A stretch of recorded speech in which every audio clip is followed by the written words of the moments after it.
C'est parti pour un nouveau marathon de l'information. Bien le bonjour à toutes et à tous. Bienvenue.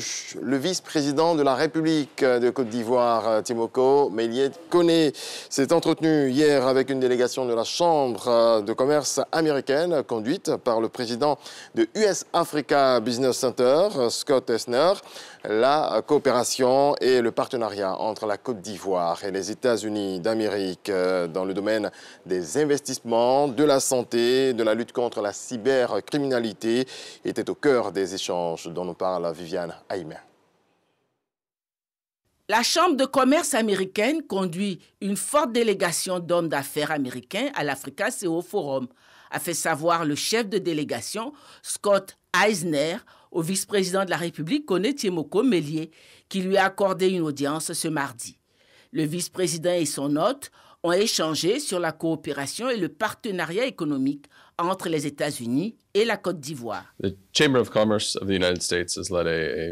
commerce des États-Unis a conduit donc une forte délégation multisectorielle ici en Côte d'Ivoire pour vraiment étendre la coopération le partenariat entre la Côte d'Ivoire et les États-Unis. Et donc ici vous avez une panoplie de compagnies. Vous avez donc Google, vous avez Sabastio qui sont dans le domaine de cybercriminalité, donc lutte contre la cybercriminalité. Vous avez ABD Group de l'autre côté qui fait de l'investissement dans le domaine de la santé, les cliniques, mais c'est juste une partie des compagnies parce qu'il y a une très forte délégation qui est venue en marge donc du forum de CEO pour étendre la coopération entre la Côte d'Ivoire et les États-Unis. Déjà en 2021, l'ambassadeur des États-Unis en Côte d'Ivoire, Richard Bell, annonçait la volonté de son pays et d'améliorer sa coopération avec la Côte d'Ivoire en vue d'obtenir des résultats plus importants. L'Africa CEO Forum, vous le savez, a pris fin hier. Plusieurs activités ont meublé la clôture. La première dame de Côte d'Ivoire, Dominique Ouattara, a rencontré les femmes d'affaires présentes à Abidjan. C'était dans le cadre du Women Initiative, l'une des articulations. Dominique Ouattara a échangé avec elle sur l'apport de la gente féminine au développement du continent. Mama Traoré. Quand le Gotha du secteur privé africain se retrouve à Abidjan pour plancher sur le développement du continent, la première dame de Côte d'Ivoire trouve le moyen de parler à ses sœurs femmes d'affaires. Elles sont entrepreneuses, dirigeantes ou occupent de hautes fonctions au sein de grandes entreprises africaines ou mondiales. C'est en admiration de leur courage que Dominique Ouattara a tenu à partager avec elles ce cocktail baptisé Women Initiative à la faveur de la 8e édition du Africa CEO Forum.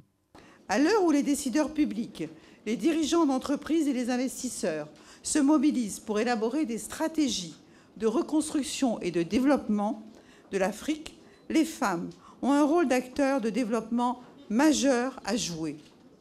Pour ma part, j'ai choisi d'apporter ma pierre à la construction de l'Afrique en renonçant à ma carrière de chef d'entreprise au profit de mon rôle de première dame depuis 2010.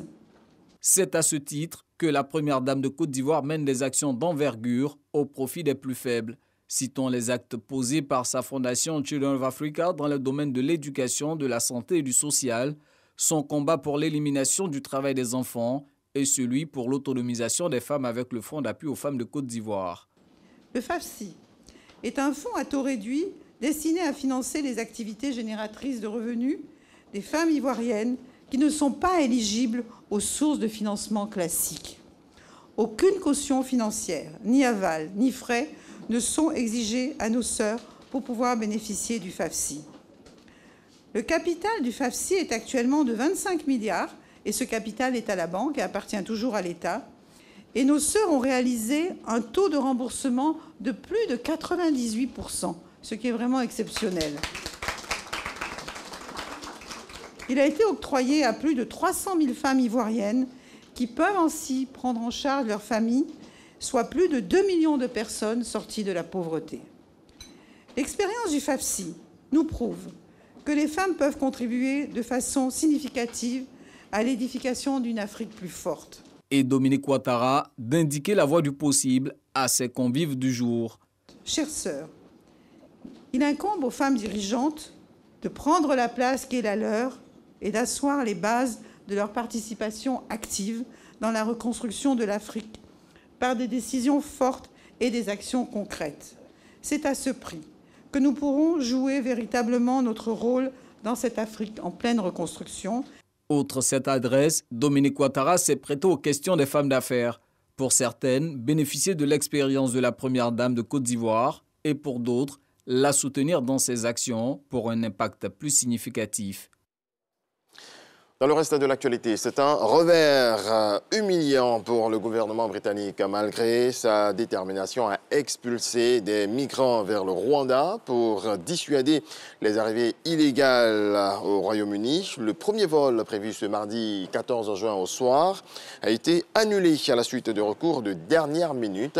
Finalement, la Cour européenne des droits humains a obligé le charter à rester cloué au sol avec son projet d'envoyer des demandeurs d'asile arrivés clandestinement au Royaume-Uni, dans ce pays d'Afrique de l'Est, à plus de 6000 km de Londres.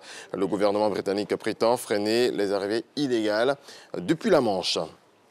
Et puis du football, avant de nous quitter, quelle soirée dans le groupe 3 de la Ligue des Nations en Europe face à la Hongrie. L'Angleterre de Gareth Southgate a concédé une claque historique, 4-0. Sa pire défaite à domicile depuis 1928. Les Hongrois prennent ainsi la tête du groupe avant l'Allemagne. L'Allemagne qui a corrigé l'Italie dans le même temps, 5-2 au score final. Dans les autres matchs de la Ligue, les Pays-Bas ont battu le Pays de Galles 3-2 et la Belgique a dominé la Pologne 1-0. Merci de votre attention. On se retrouve à 7h.